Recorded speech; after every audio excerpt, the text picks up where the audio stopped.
Bem, pessoal, novamente aqui com a continuação do conteúdo, né? E hoje a gente vai falar sobre SAI.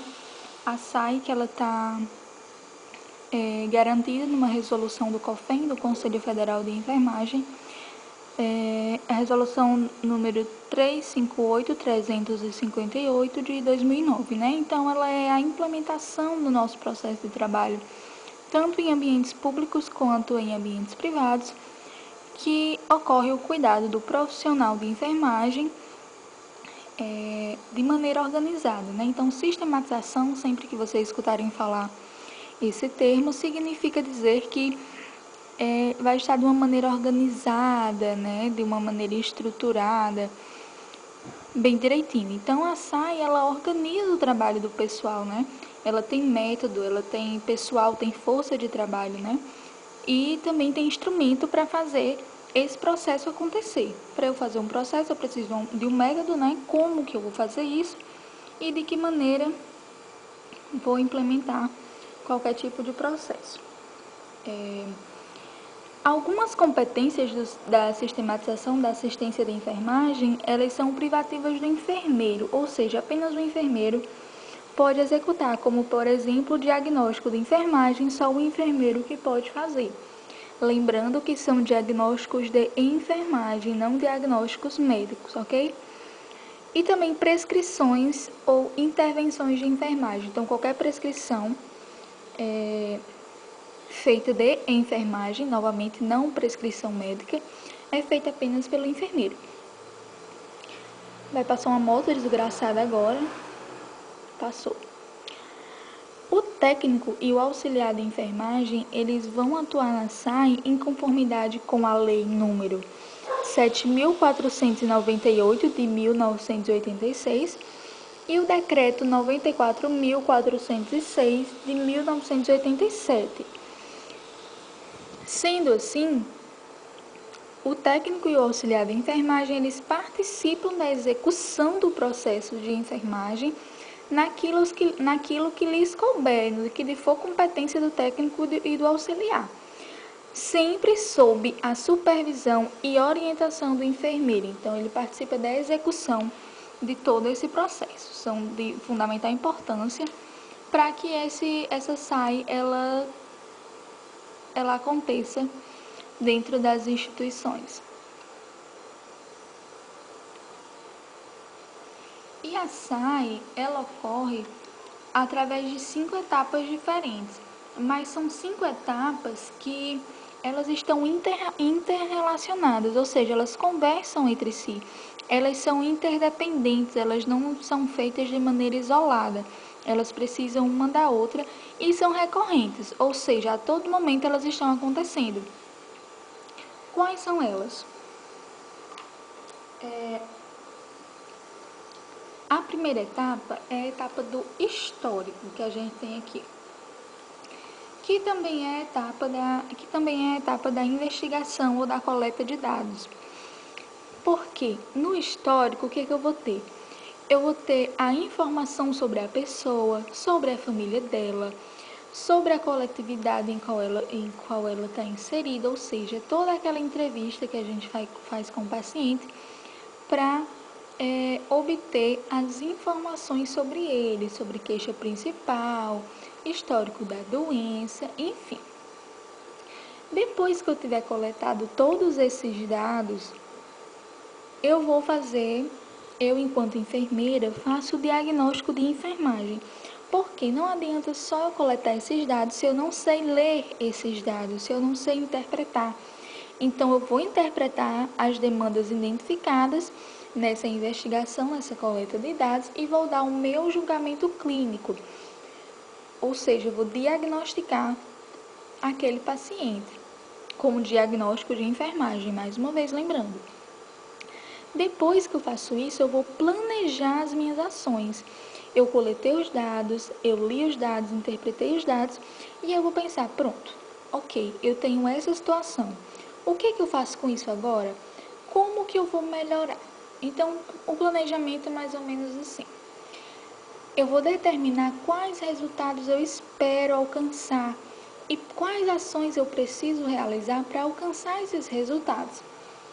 Então, por exemplo, eu quero, esse é um exemplo, perder 3 quilos.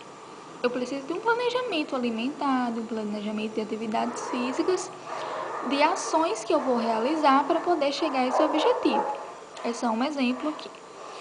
Depois que eu fiz todo esse planejamento, eu vou fazer isso, isso e aquilo, eu vou implementar, ou seja, eu vou colocar em prática tudo aquilo, eu vou realizar tudo o que eu planejei. Não vou só deixar lá escrito bonitinho no papel, não. Vou estar realizando todas as ações nessa etapa do planejamento. Quando eu faço isso, depois que eu faço isso, eu tenho que fazer uma avaliação do processo, porque vamos voltar ao exemplo lá da perca de peso. Você determinou que queria perder 3 quilos, planejou as ações alimentares e de atividades físicas e realizou. Quando no final você não faz uma avaliação para saber quanto perdeu, o que foi que deu certo, o que foi que não deu, quais as dificuldades, e dependendo dos resultados você não traça uma outra estratégia para saber o que é que você ainda precisa fazer ou precisa melhorar dentro daquele objetivo, é a mesma coisa. Eu vou avaliar essas ações realizadas e vou verificar se eu obtive o meu resultado, se eu alcancei o meu objetivo e se eu tenho alguma necessidade de mudança, se eu preciso mudar alguma ação para essa situação, certo?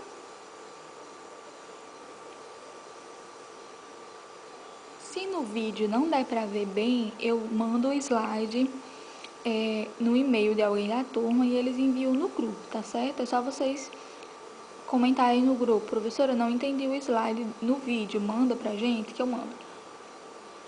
Aqui eu tenho um exemplo da sistematização, dessa organização. Eu fui lá, vamos supor que eu coletei os dados e tal do paciente e o meu diagnóstico para ele foi risco de função cardiovascular prejudicada relacionada à hipertensão arterial. Ora, se eu sou uma pessoa hipertensa, eu tenho grandes chances de prejudicar a minha função cardíaca, o meu coração de estar sobrecarregado, porque a minha pressão, se ela estiver continuamente aumentada, eu tenho maiores riscos de infarto agudo do miocárdio e por aí vai. Beleza, eu já tenho esse diagnóstico. O que eu faço com ele? Eu vou planejar. Aqui, a pessoa colocou o quê?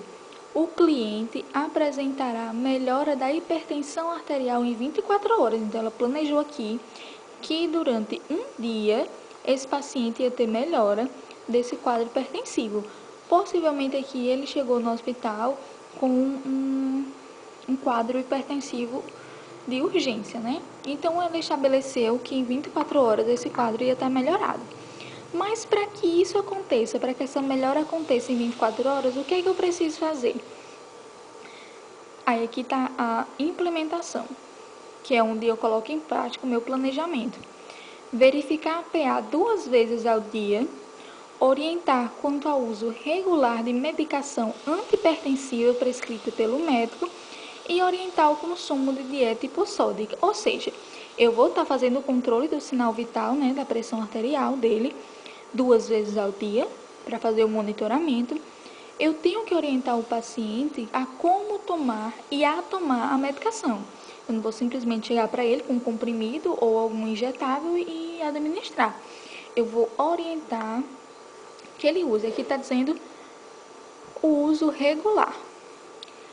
E também vou orientar o consumo de dieta hipossódica, ou seja, uma dieta pobre em sódio.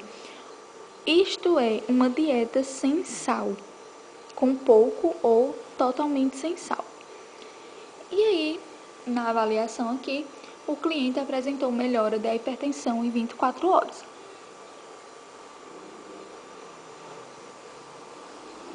Nesse caso,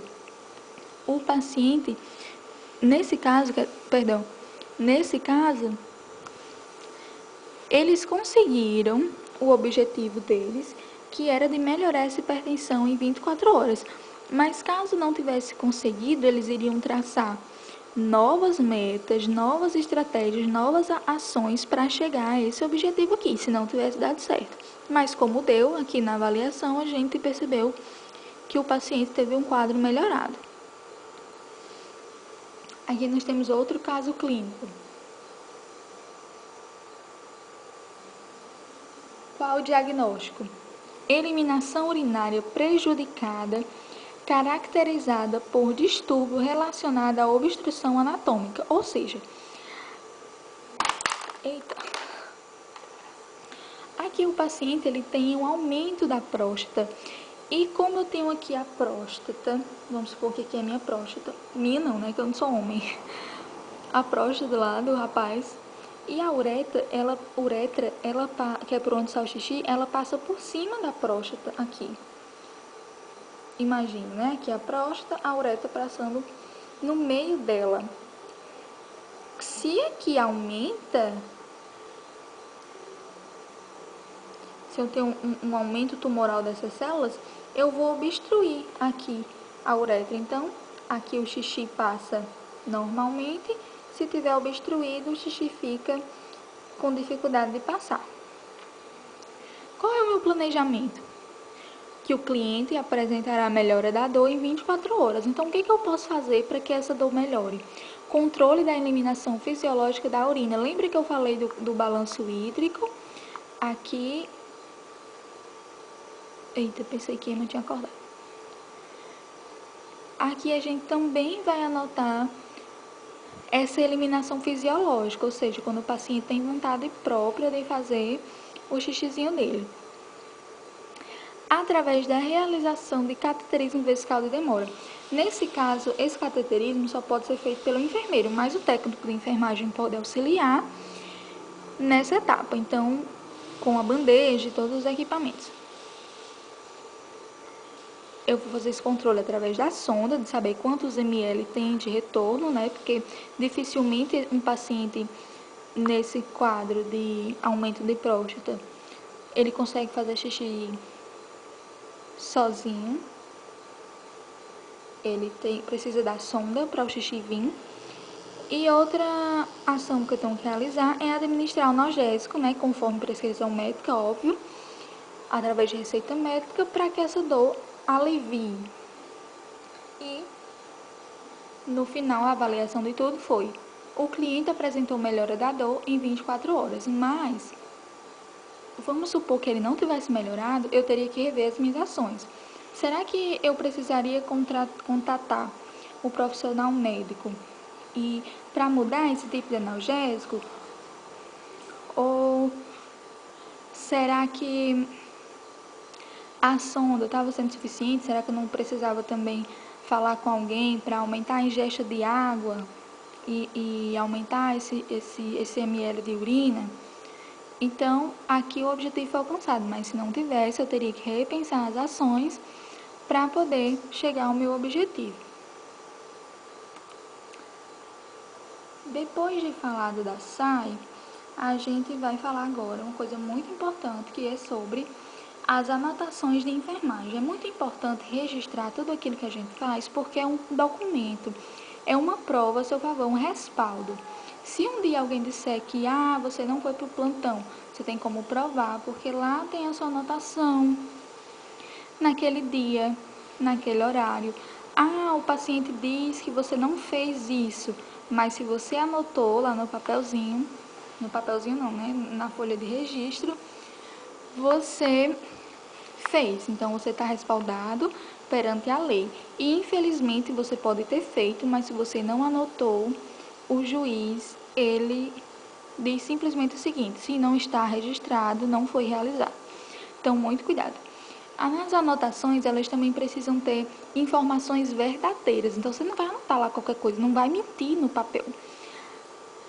Informações verdadeiras, informações completas, porque qualquer pessoa que pegue o prontuário e ele leia, ele precisa entender tudo o que se passou com aquele paciente. Ele não pode ter dúvidas ao ler o prontuário do paciente. E também precisam ser informações disponíveis. O paciente, o acompanhante, o médico, qualquer pessoa tem total direito de saber das informações que foram anotadas no prontuário do paciente. Ninguém pode esconder informações não, certo? Então, informações verdadeiras, informações completas e informações disponíveis. Aí eu vou falar um pouquinho para vocês sobre a diferença entre evolução e anotação, tá certo? A evolução de enfermagem e anotações, elas não são a mesma coisa. A evolução, a gente tem dados analisados, geralmente num período de 24 horas. Por exemplo, eu vi um paciente hoje de manhã, e ele estava de um jeito. Quando for amanhã de manhã, passado 24 horas, eu vou perceber, eu vou analisar se ele melhorou, se os sinais vitais dele melhorou, se ele aceitou bem a dieta, se ele melhorou ou se ele piorou. Então, eu faço essa análise. É feita por enfermeiros, certo? Geralmente em um período determinado de tempo, como eu falei agora, em 24 horas, por exemplo, contextualizada. Então, não é uma coisa momentânea. A gente leva em consideração todo o quadro clínico do paciente. E a gente faz uma reflexão sobre ela. Se o paciente melhorou, se não, o que a gente pode estar fazendo para melhorar, o que não pode, às vezes, alguma coisa que passou despercebido, um estado do paciente que a gente não tinha atentado ainda e a gente, olha, será que aqui nós não deveríamos chamar atenção para essa situação? Então, a gente faz uma reflexão no total daquele quadro do paciente. Já a anotação de enfermagem, ela é feita por enfermeiros, técnicos auxiliares, por qualquer pessoa da equipe, e são dados brutos, por exemplo, pressão arterial, frequência cardíaca, frequência respiratória, temperatura, feita pela equipe de enfermagem naquele momento.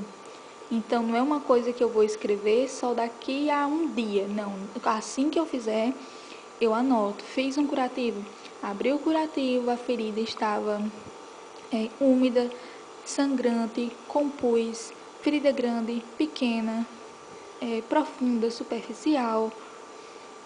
O que tinha de curativo? Sei lá, tinha óleo de girassol, tinha alginato de cálcio, tinha hidrocoloide, enfim. Fiz o curativo, lavei com soro fisiológico, usei gaze, usei cobertura tal, fixei com esparadrapo, então tudo você vai colocar lá.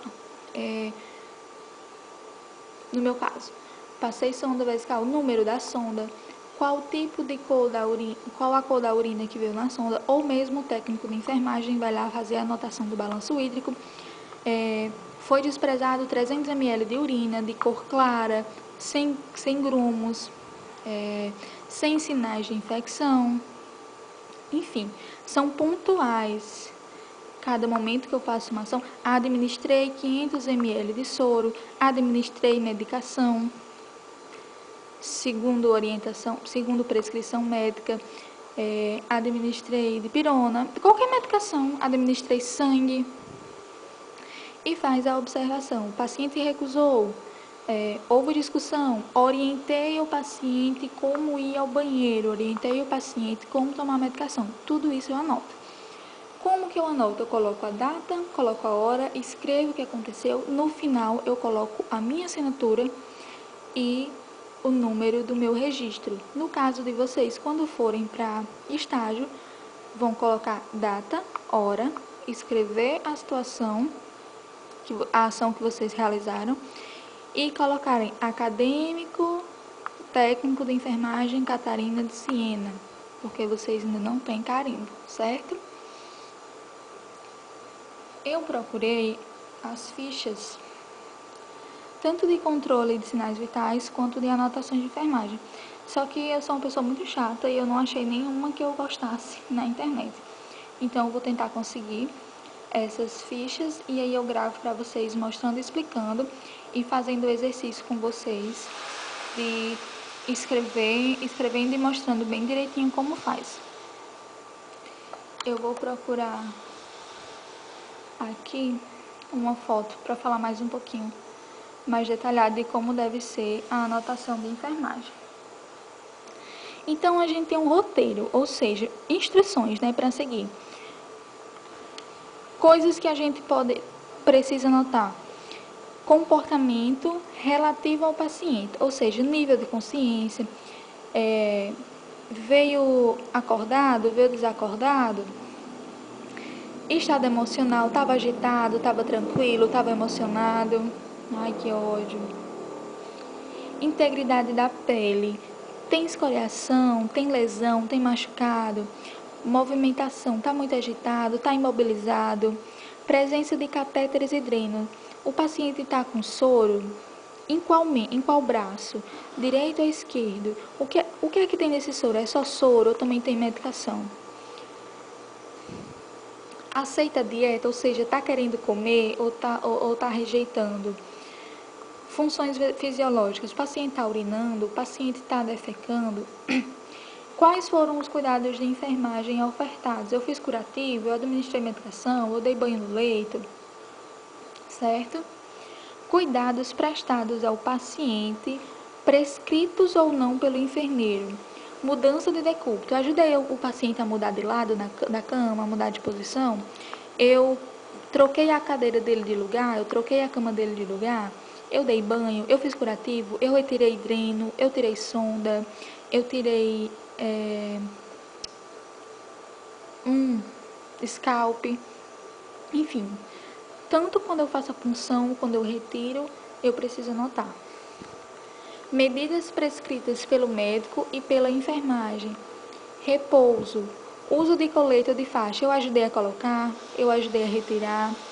O paciente recusou a medicação, recusou o tratamento, eu anoto, viu? Porque depois ele diz, não, foi porque a meninazinha ali não me deu.